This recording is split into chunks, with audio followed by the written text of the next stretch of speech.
Kasabay ng do or die Game 3 sa pagitan ng Batangas Embassy Chill at Gensan City Warriors.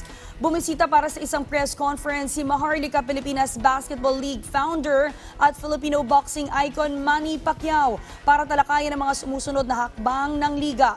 May report si Daryl Oclares ng PTV Sports. Rise and shine, Daryl.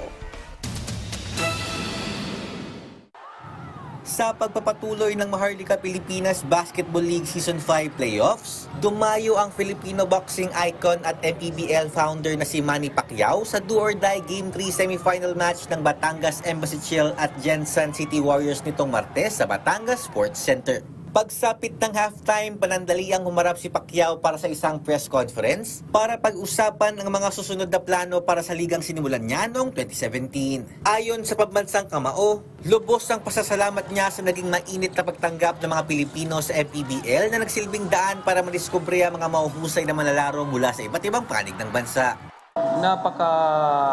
Saya na aking nararamdaman dahil marami nang nakasubaybayan at sumusuporta sa MPBL, ang liga ng bawat Pilipino.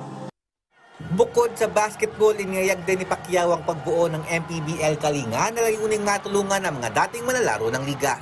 At itong MPBL, ang plano ng MPBL natin ay mayroon tayong MPBL Kalinga.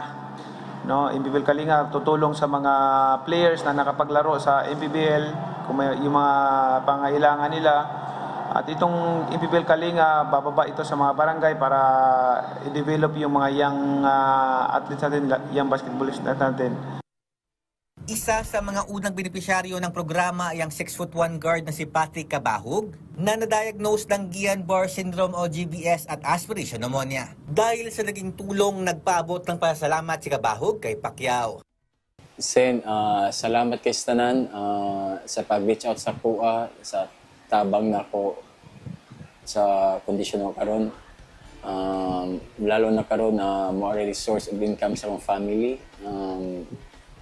Salamat di kastanan.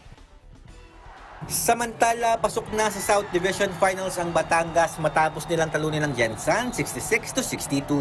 Makakalaban ng Batangas sa finals ang top seed na Bacoor Strikers. Daryl Oclares para sa Bayan.